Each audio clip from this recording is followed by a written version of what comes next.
ሰላም ሰላም። እንግዲህ የወንዝ ዳር አዕዋፋት ነው እያየን ያለ ነው። ሐምሌ 12 2018 ዓ.ም ከአዲስ አበባ ከባድ ዝናብ ዘንቦ ነበረ። እሱ ነው ዛሬ የምናየው። እንደምትመለከቱት ነው እንግዲህ ወንዙ መጠኑ በቃ ክረምቱ ቀዝቀዝ ብሎ ነበር። አሁን ግን እየተሻሻለ ነው። እዚህ ጋር ደግሞ ከፍተኛ ፏፏቴ ያለው ድምፁም ከፍተኛ ነው።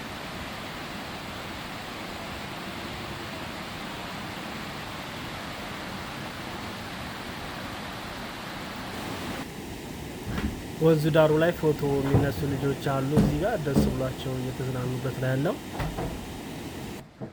እዚህ ጋር ደግሞ ከድልድዩ ላይ ሆነን ነው ወደ ታች ቁልቁል እያየን ያለ ነው። እንዲሁም ደግሞ ቅድም በግራ በኩል ነበር፣ ይሄ በቀኝ በኩል አርቲስት ሙሐመድ ሐውልት ያለበት ጋር ማለት ነው። እዚህ ጋር ተራራው ስር ደግሞ ወንዝ ዳርቻ አለ። እንዲሁም ደግሞ እዚህ የሳፋሪ የፒኮክ ፓርክ ሳፋሪ ነው። አው የአሊ ቢራና የአርቲስት ሙሐመድ ሐውልት ያሉበት አካባቢ። ይሄ ደግሞ በወንዝ ዳርቻውን ተከትሎ የተገነባ ካፌና ሬስቶራንት ነገር ነው። ይህ እንግዲህ ፊት ለፊት የምናየው የፒኮክ ፓርክ ዙ ነው። እንደ ሳፋሪ ነው። አሁን መጠኑ ተልቋል። እዚህ ጋር ወንዙ እንግዲህ በዳርና ዳሩ በሞዛይክ ተውቦ ነው የምናየው። ሰላም ሰላም ውዴ ቻናላችን ቤተሰቦች እንዴት ናችሁ? መግቢያችን ላይ እንደነገርናችሁ ሐምሌ 12 2018 ዓ.ም ከሰዓት በኋላ ዝናብ ዘንቦ ነበር። በባምቢስ አካባቢ ነው እኛ ደግሞ የተገኘ ነው።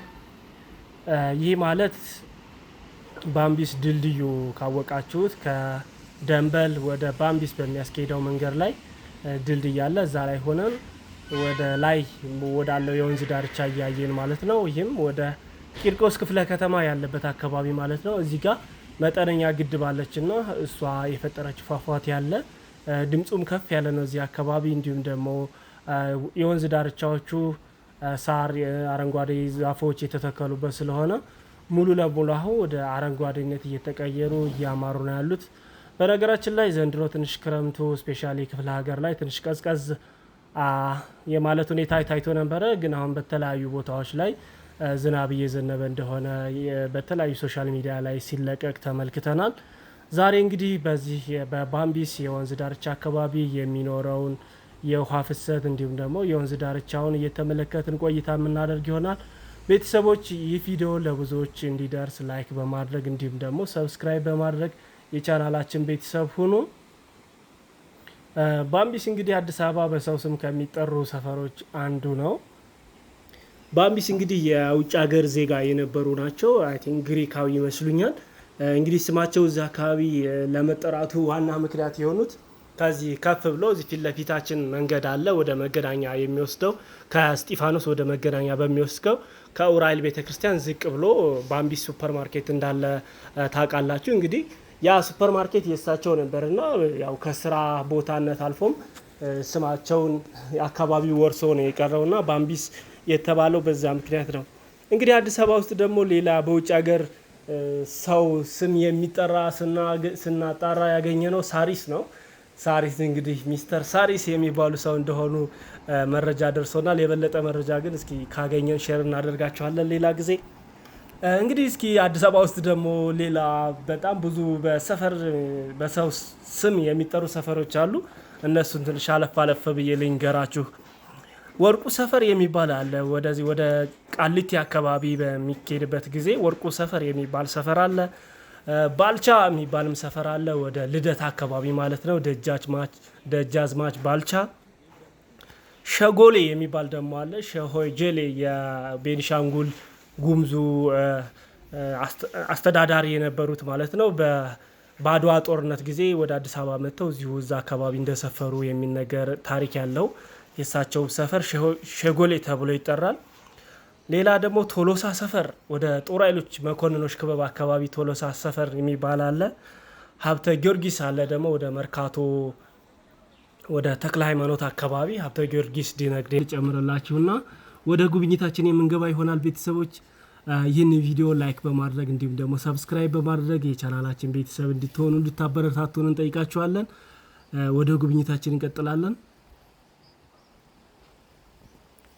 ሌሎች ሰፈሮች እንግዲህ በምናይበት ጊዜ የሺ ደበሌ የሚባል ሰፈር አለ። እንግዲህ የሺ ደበሌ እዛ አካባቢ በጣም ታዋቂ የሆነች የአካባቢው ሰው ነች። የሺ ደበሌ የሚገኘው ወደ ቀራኒዮ ቤተ ክርስቲያን አለ። በአዲስ አበባ በጣም የመጀመሪያው ቤተ ክርስቲያን አለበት ቀራኒዮ መድኃኔዓለም ቤተ ክርስቲያን ካወቃችሁት በሱ ከፍ ብሎ ወደ ላይ ቀኛችሁን ይዛችሁ የምትሄዱበት ነው። ወደ ግራ ከሄዳችሁ ወደ አይ ቲንክ ወደ ቤተል ይወስዳችኋል። ቀኛችሁን ከያዛችሁ ደግሞ የሺ ደበሌ የሚያስኬድ መንገድ አለ። የሺ ደበሌ እዛ አካባቢ ነው ያለው። ሌላው ደግሞ ዘነበ ወርቅ የሚባል ሰፈር አለ፣ ወደ አየር ጤና ማለት ነው። አይ ቲንክ ዘነበ ወርቅ ማለት የአጼ ኃይለ ሥላሴ ልጅ ነች። እዛ አካባቢ ዘነበ ወርቅ ተብሎ ይጠራል። እንዲሁም ደግሞ እቴጌ መነን ትምህርት ቤት 6 ኪሎ ዩኒቨርሲቲ ጋር ያለው ማለት ነው። እቴጌ መነን ትምህርት ቤት አለ። መነን ተብሎ ነው ሰፈሩ የሚታወቀው እዛ አካባቢ። ሌላው ደግሞ ሞላ ማሩ የሚባል ሰፈር አለ። እንዲሁም ደግሞ ራስ መኮንን እንደዚህ አይነት ሰፈሮች አሉ። ቤተሰቦች እስኪ እናንተም የምታውቋቸው በሰው ስም የሚጠሩ አካባቢዎች ካለ በኮሜንት አሳውቁን። እንግዲህ ጊዜ ስናገኝ ሂደን የምንጎበኛቸው ይሆናል። ቤተሰቦች አሁን ወደ ጉብኝታችን እንመለሳለን።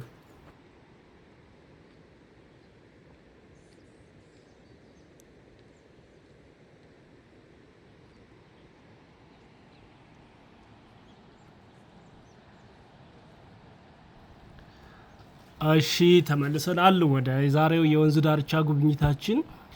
ወደ ሰላም በር ድልድይ አካባቢ እየደረስን ነው ያለነው። ፊት ለፊታችን የሚታየው ድልድይ ማለት ነው። ይህ ድልድይ ያለው ከወሎ ሰፈር ወደ ኡራኤል የሚያስኬደው መንገድ ላይ ያለ ድልድይ ነው። እዛም ላይ ወጥተን ከዚህ እየሄድንበት ያለ ነው። ከዛ ከላይ ሆነን ደግሞ እናየዋለን። ደስ የሚል እይታ ነው ያለው። እዚህ ጋር እንደውም መጠነኛ ግድብ አለ። እሱ ያለው ፏፏቴ እንመልከተው፣ ድምፁ በጣም ደስ ስለሚል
እሺ ተመልካቾቼ እንግዲህ ተመልክተነዋል። ድልድዩ ላይ ሆነን ወደ ታች እያየን ያለ ነው። እጅግ ደስ የሚል እይታ ነበር የነበረው።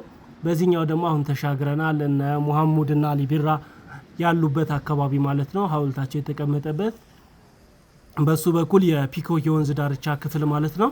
ይህንን ቪዲዮ እስከ መጨረሻው ድረስ ተመልከቱት። ከዚህ እስከ ፒኮክ ፓርክ ዋና መግቢያ ድረስ እንሄዳለን። የወንዙን ድምጽ እየሰማ እንዲሁም ደግሞ አረንጓዴና ነፋሻማ አየሩን እየቀዘፍን እንገባበታለን። በጣም ደስ የሚል ነው። እንዲሁም ደግሞ አዋፋት በመግቢያ ያሳየኋችሁን እዚህ አካባቢ ነው ያገኘኋቸው፣ እነሱንም እንመለከታለን። ሰላሙንልን ወዳጆቻችን፣ እናመሰግናለን። በሌላ ቪዲዮ ተመልሰን እንመጣለን። መልካም ጊዜ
ቆልዬ